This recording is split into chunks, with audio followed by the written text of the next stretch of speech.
The idea of a Captain America film had been in development for years before Marvel Studios took it on. In the late 1990s, Marvel was negotiating with producers Mark Gordon and Gary Levinson to make a Captain America movie, and the script was being written as early as 1997. By 2005, Marvel decided to finance and produce the film themselves, bolstered by a $525 million investment deal with Merrill Lynch that enabled the studio to independently make up to 10 films, including Captain America. Initially, the plan was for the story to stand alone, with about half set during World War II before moving to the present day. Marvel's producer Kevin Feige and then chairman Avi Arad envisioned Captain America as a man out of time, someone from the 1940s waking up in today's world. They cited influences like Back to the Future films for the time travel aspect, and even considered director Favreau at one point. Favreau pitched a comedic take but ended up doing Iron Man instead. Screenwriter David Self was hired in 2006 to draft the script, being a lifelong Captain America fan himself.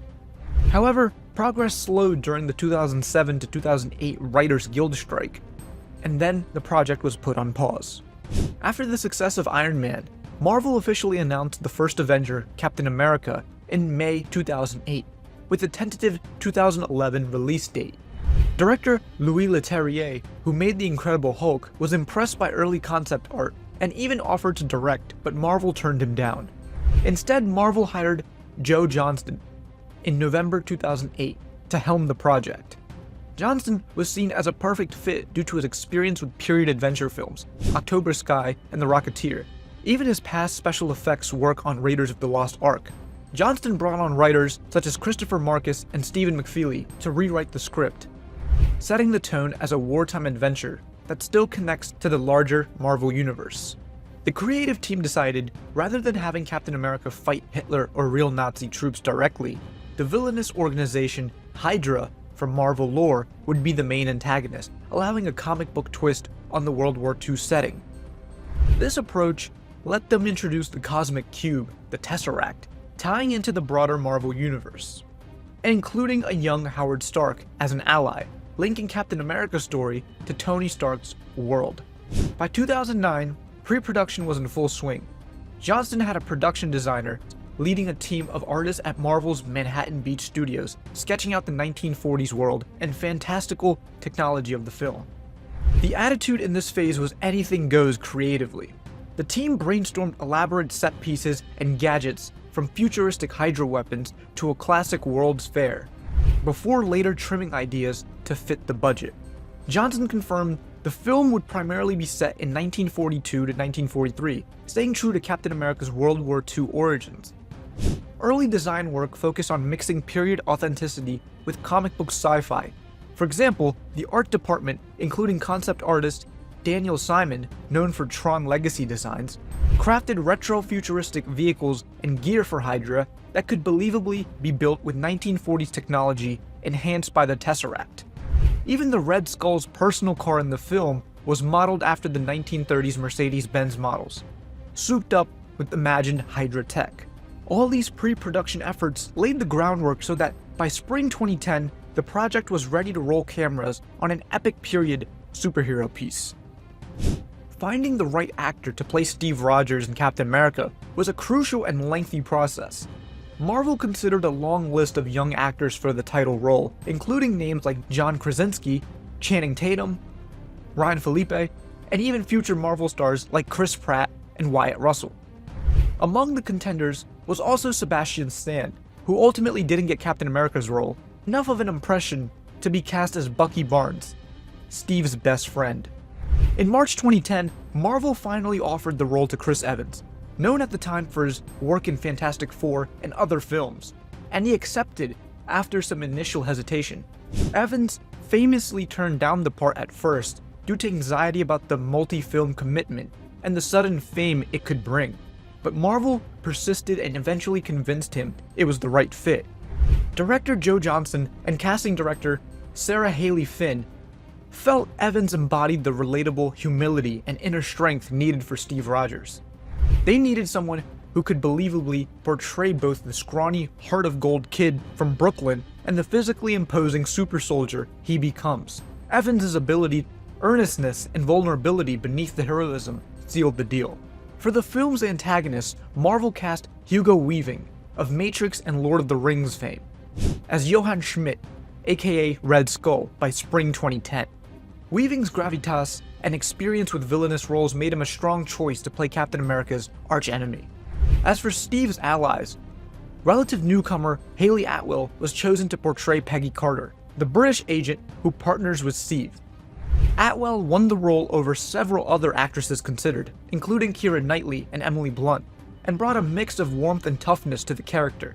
Sebastian Stan joined as Bucky Barnes, giving Steve a childhood friend turned sidekick in the story. Veteran actors rounded out the supporting cast to lend the film a classic adventure movie feel.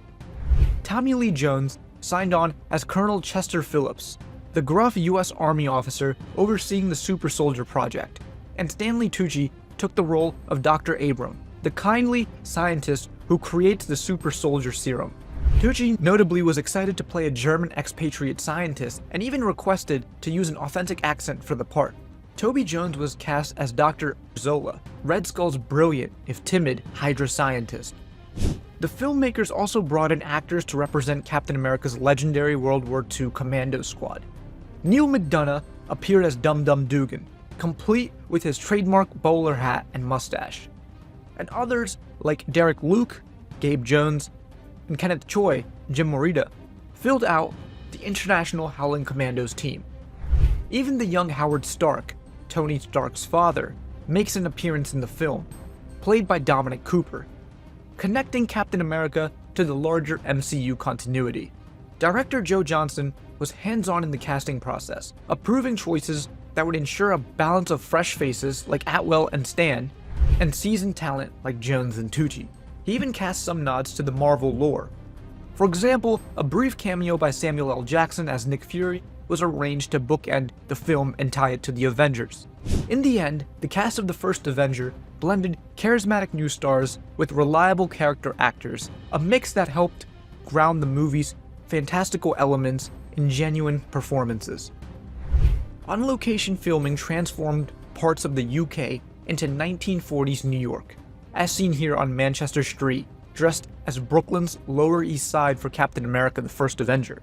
Principal photography on Captain America began on June 28, 2010, under the fake working title Frostbite, to maintain secrecy. Joe Johnston and his team embarked on an ambitious shoot that spanned both sides of the Atlantic. Much of the film was shot in the UK, which offered suitable locations and large studio facilities for its World War II setting. For instance, city streets in the northern quarter of Manchester and the Stanley Dock area of Liverpool were redressed as 1940s New York City, specifically Brooklyn, where early scenes of Steve Rogers take place. Storefronts were refitted with period-accurate signs and vintage cars lined the roads, creating the illusion of a 1943 American metropolis. These practical street sets were used for sequences like Steve's brief chase of a Hydra spy shortly after he becomes Captain America. To depict the war front, the production moved to rural England and Wales. In September 2010, the crew shot battlefield scenes on the grounds of a former Royal Navy munitions factory in Wales, which stood in for European battlefields and Hydra's secret bases. Explosive action sequences, such as Captain America's assault on Hydra fortifications, were staged amidst real dilapidated industrial structures, lending authenticity to the destruction. Additionally, parts of the English countryside and later soundstage work doubled for the snowy forest, where Captain America and the Howling Commandos battle Hydra troops. The production also utilized Pinewood Studios and Shepperton Studios outside London for extensive set builds. Over 6 months at Shepperton, the art department constructed numerous indoor sets, from the secret laboratory chamber where Steve undergoes the Super Soldier transformation, to Red Skull's high-tech Hydra headquarters, complete with futuristic consoles and the glowing Tesseract. Pinewood stages, including an underwater stage, were used for specific sequences like the submarine scene early in the film and portions of the climactic bomber scene. This combination of location shoots and studio sets allowed the First Avenger to achieve a large scale, For example, one memorable set piece, the World Expo in 1943, where Howard Stark demonstrates new technology, was partly shot on location at the historic dockyard in Portsmouth and partly a set with lavish retro-futuristic design. In a fun Easter egg, Johnston even included an exhibit in the expo showcasing the synthetic man, the original Human Torch android from Marvel's 1940s comics, hiding a nod to Marvel history in plain sight. Filming proceeded at a brisk pace through late 2010. The cast had to adjust to the physical demands of the shoot. Chris Evans, for instance, performed many of his own stunts and had to repeatedly alternate between scenes as pre-serum Steve, requiring him to slouch or be positioned differently, and scenes as Captain America in full costume. The production faced the usual challenges of a period action film, from wrangling dozens of extras in World War II military gear to coordinating pyrotechnics and chase sequences on busy city streets.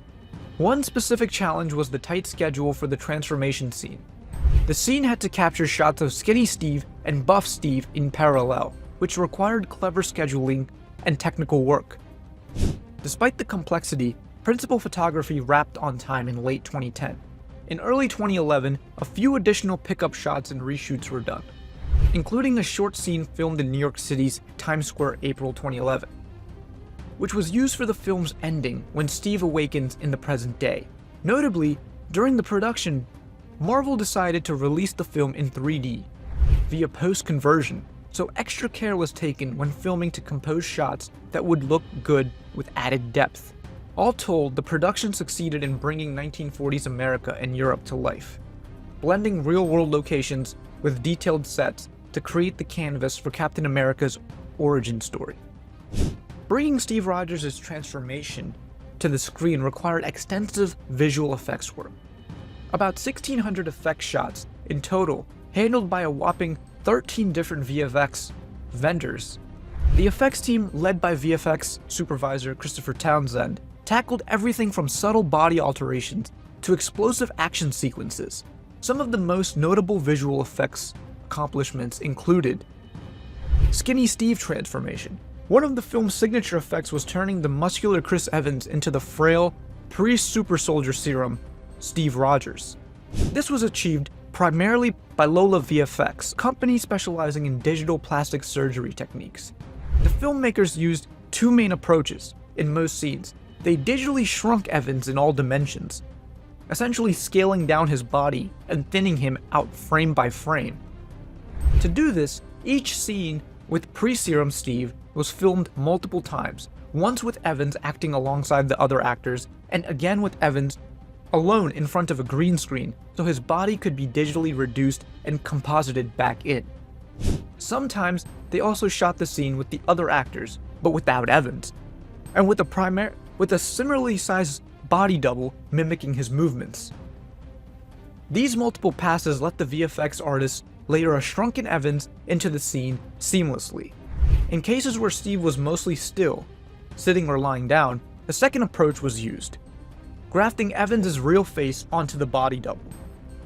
Even then, additional touch-ups were done, such as slimming down Evans' face and neck, and adding gauntness and pallor, to truly sell the illusion that this weak, skinny kid was present in this scene. The result was so convincing that many viewers didn't realize that Skinny Steve was a special effect at all. This iconic vibranium shield required a combination of practical props and CGI depending on the shot. The props department created several shields, a gleaming metal one for close-ups, lighter stunt versions, and a rubber one for safety. But not every throw and ricochet could be done for real. For complex shield throws and rebounds, a CG shield was added in post-production. Chris Evans would often perform fight moves miming the shield, after rehearsing with a real one for correct timing, and then the VFX team would animate a digital shield into his hand or flying through the air. This blend of practical and digital allowed the action to be dynamic while keeping the shield looking consistent. Other action-heavy effects included enhancing the big explosion at the Hydra factory, and the final sequence aboard the Red Skull's massive flying wind, the Valkyrie bomber, which was realized with a mix of a partially built set, and a large CGI aircraft surrounded by digital clouds and mountains. Actor Hugo Weaving wore prosthetic makeup to portray the Red Skull's grotesque, red-skinned face, but the final look was augmented with CGI for even more sinister effect.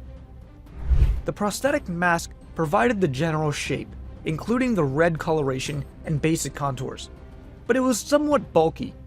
The visual effects team digitally thinned out Weaving's face, tightening the cheeks, sharpening the brow, and even removing his nose and giving him hollow, skeletal eye sockets. They essentially made it appear as if his skin were stretched out over a skull.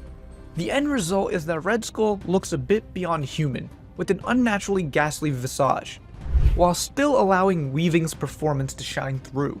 This combination of practical makeup and digital enhancement was crucial in achieving a comic-accurate look without it seeming too cartoonish. Many other scenes featured invisible effects work to recreate the 1940s world or enhance the storytelling.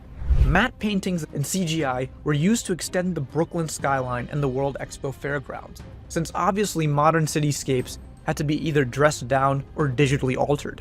The Tesseract's cosmic energy was a fully digital effect, a pulsing blue glow that had to convincingly disintegrate enemies. And because the film was later converted to 3D, the VFX teams rendered their shots with depth in mind. Marvel allowed extra time and resources to ensure the conversion was high quality, given the many digital elements.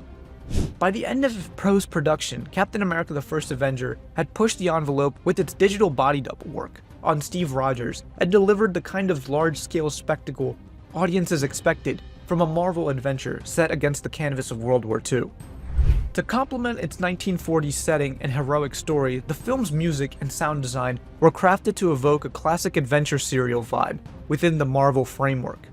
Alvin Silvestri, a veteran composer known for iconic scores in Back to the Future and Forrest Gump, was brought in to compose the original score. Silvestri created a rousing, old-fashioned orchestral score that gave Captain America a memorable musical theme. The recording took place at London's famed Air Studios with a full orchestra capturing a rich cinematic sound. In addition to Silvestri's score, the film features an original periodic style song, Star Spangled Man, used in the montage where Captain America tours the country selling war bonds. This upbeat patriotic tune was composed by Alan Menken, of Disney musical fame, with lyrics by David Zippel, intentionally echoing 1940s big band propaganda songs. The sequence, complete with chorus girls and USO dancers, allowed the filmmakers to indulge in the era's musical style, and Menken's song slyly captures both genuine patriotism and tongue-in-cheek tone about Captain America being used as a mascot. On the sound design side, the First Avenger had to balance two distinct audio worlds: the authentic sounds of World War II and the fantastical sounds of advanced Hydra technology. The sound team, which included Skywalker sound veterans, went to great lengths to make period elements credible. For example, the weapons fired by regular Allied and Axis soldiers have authentic gun reports and ricochet, appropriate to 1940s firearms, and the rumble of Captain America's motorcycle, or the engines of period vehicles were pulled from recordings of vintage hardware. In contrast, Hydra's arsenal, powered by the otherworldly Tesseract, was given a more sci-fi audio profile. The sound designers created unique effects for Hydra's ray guns, which emit an ominous, high-pitched whine and a thunderous energy blast noise as they vaporize enemies, distinguishing them from normal gunfire. Red Skull's massive plane features a blend of classic four-engine bomber drone with an underlying hum that suggests futuristic propulsion. These choices in sound help the idea that Hydra's tech was decades ahead of its time. Throughout the film, the sound mix ensures that dialogue, music, and effects work together dynamically. Like Dr. Erskine talking to Steve the night before the experiment have a warm, intimate sound, while action scenes swell with bombastic explosions. In post-production, the team also prepared the audio for 3D theatrical presentation, making sure, for instance, that the sounds of a shield flying past or a motorcycle roaring by would immerse the audience. The resulting soundscape of Captain America the First Avenger blends nostalgic elements, such as a brief radio montage and period newsreel voiceovers, with modern cinematic sound design to fully transport viewers to Steve Rogers' world. It's no surprise that the film's music and sound were well received. Silvestri's score even won a BMI Film Music Award in 2012, underscoring how effectively the auditory experience contributed to the film's success. Captain America the First Avenger was released in July 2011 and proved to be both a critical and commercial success for Marvel, while also setting the stage for the larger MCU narrative. On the critical side, the film earned generally positive reviews. It holds an 80% approval rating on Rotten Tomatoes, with a critics' consensus praising its pulpy action and pleasantly retro vibe, calling it solidly old-fashioned blockbuster entertainment. Reviewers highlighted the film's nostalgic charm, the way it lovingly recreated a World War II adventure, and Chris Evans' earnest performance as key strengths. Some reviews did point out flaws. A few critics felt the movie was formulaic and mainly a lengthy setup for the Avengers. The mix of sincere heroism, light humor, and pulpy action in the First Avenger resonated with those who enjoyed a throwback adventure amid the modern superhero landscape. In terms of box office, the First Avenger performed solidly. Though not at the level of Iron Man, it debuted at number 1, earning about $65 million. In its opening weekend in the US, one of the best openings for a superhero movie that year, just a hair behind Thor, which had opened a couple months earlier. Domestically, the film went on to gross about $176.7 million in North America, plus $193.9 million internationally, for a worldwide total of $370.6 million. This box office result proved that even a somewhat old-fashioned hero like Captain America could draw globally, a fact not lost on Marvel, who had been initially cautious about how a character so tied to America would play overseas. The film actually outgrossed some expectations abroad, suggesting that Captain America's ideals and the Marvel brand transcended the character's flag-waving image. In the broader context, the First Avenger was the final solo hero introduction of Marvel's Phase 1, following Iron Man, The Incredible Hulk, Iron Man 2, and Thor, and it successfully generated excitement for the crossover to come. The impact on the Marvel Cinematic Universe was significant, story-wise. The ending of the First Avenger directly leads into The Avengers in 2012. After sacrificing himself to stop Red Skull's plane, Steve wakes up decades later in modern New York, disoriented but soon greeted by Nick Fury. This not only sets up Captain America joining the Avengers, but it also introduced the Tesseract as a powerful artifact, which became a central plot in the Avengers as the first Infinity Stone to drive the larger MCU saga. The First Avenger served as a crucial narrative bridge between the World War II era and the modern superhero world. The movie's success also cemented Chris Evans as a cornerstone of the MCU.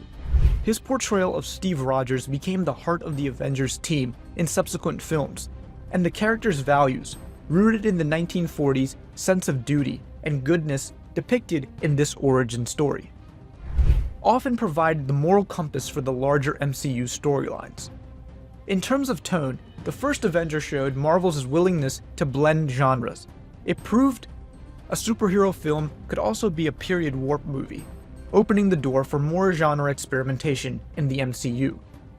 The film's events, echoed in later installments, the wartime loss of Bucky Barnes, paved the way for Captain America the Winter Soldier, whereas Bucky returns as a brainwashed assassin and the foundation of Hydra in World War II leads to a major plot revelation in The Winter Soldier and beyond. Even the Red Skull's fate in this film, being whisked away by the Tesseract, surprisingly paid off years later in Avengers Infinity War, with a cameo showing how Marvel seeded long-term continuity. Beyond story connections, the First Avenger had an impact on the business side too. It was one of the films that convinced Disney, which acquired Marvel in 2009, that the Marvel formula worked globally. Shortly after, Disney integrated Marvel's distribution. The film was distributed by Paramount Pictures, but future Captain America installments would be under Disney's banner. The strong audience response to Captain America's character also ensured that Marvel moved ahead with sequels, turning Captain America into a standalone franchise. The First Avenger might have been a period piece, but its legacy was to propel the MCU forward. It gave modern viewers a hero with old-school principles, set up key elements for the ensemble superhero films, and proved that Marvel could successfully adapt one of its oldest icons for a new age. In hindsight, the film's blend of heart, adventure, and universe building made it a linchpin of Marvel Cinematic Universe's formative years, ensuring that when Avengers Assemble finally happened on screen, Steve Rogers was a character audiences were fully invested in.